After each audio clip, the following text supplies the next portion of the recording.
Has it ever struck you that sitting in a concert hall, in silence, listening to music, is actually a very strange thing to do? How would you explain it to a visitor from another world? In classical music, at least, it's more or less all you're doing.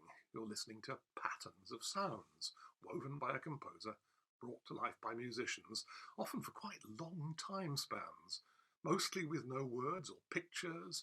You aren't doing anything to the music or with it, just listening and being moved and entranced, often quite intensely, though most of us, I think, would find it very difficult to say why. Actually, this phenomenon, listening to a substantial piece of music without words, without sung element, without dance, without a ritual or magical dimension, this is actually historically quite recent. In the West, at least, it only really began in the Baroque period, in other words, in the 17th to 18th centuries. It flourished especially in a new form, a very prestigious new form at the time, the concerto. Actually, this was really two new forms which grew up more or less simultaneously in two great Italian cities, Rome and Venice. Rome was the home of what was called the Concerto Grosso, the Grand Concerto, which is not like what most people would call a concerto today. You had a team of soloists, plural, and a larger orchestra, sometimes very large, in the background.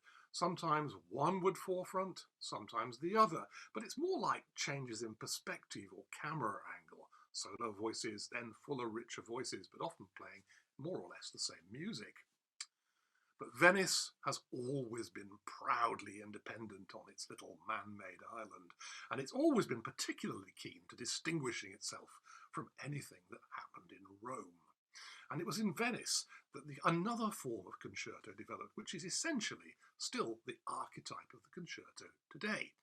Three contrasting movements, fast, slow, fast, and most often one soloist. And even if it's more than one soloist, there's still an element of drama, of theatre, in the relationship between the distinct virtuoso and the orchestra.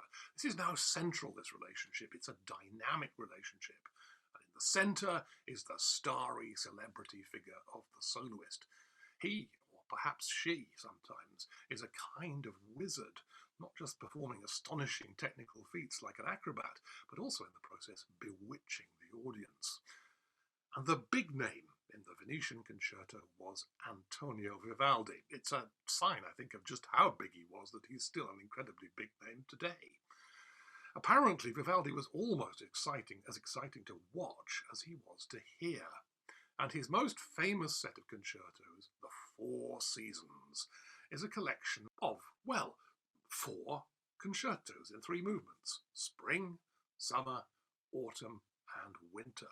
It's hugely popular, not just in concerts and recordings, but in television adverts, telephone hold music. If you don't think you know the Four Seasons, you may well have heard it associated with the phrase, "Please stay on the line, your call is important to us." Now, when I was younger, like an awful lot of insecure would-be sophisticates, I used to make a point of looking down on the Four Seasons. It was too popular. All this illustrative element, painting pretty pictures. No, that wasn't serious music. Too pop. Yet, every time I heard it in concert, I found, sometimes to my surprise, that I really enjoyed it. Eventually, I gave in, dropped my snobbery, and accepted that, as often, the general public had got it right. For the first performances, Vivaldi did something which actually is a kind of genius. He provided program notes in the forms of poems, detailing what's illustrated in the music. They're a kind of safety net. If you're in the concert hall and you're wondering what it is you're doing, listening to a 10, even 15-minute span of music, you've got the program note in front of you, the poem. You can read the poem, and it can tell you or help you provide pictures or illustrations or a story to go with the music. But the truth is, you don't really need these. Vivaldi's music is so vivid, whether he's painting pictures of birdsong, country dances, days that are so warm all you can do is lie back, thunder and lightning, bitter chilly wind. Just surrender to the music and let it tell its story for you. There's no right or wrong. Let pictures form in your own head if you want to, or just bask in the sheer beauty and the vitality of the sound, or let yourself be bewitched by that soloist. It's all part of the experience, and it's up to you what you decide to prioritize. And the same goes for the four tangos, the four seasons of Buenos Aires, by the Argentine composer Astor Piazzolla. It's absolutely extraordinary how much variety Piazzolla can squeeze from just one dance form, although one very characteristic dance form, the tango. And it also goes for the Italian composer Respighi's Ancient Airs and Dances, or for the music of the 20th century Venezuelan composer Aldemaro Romero.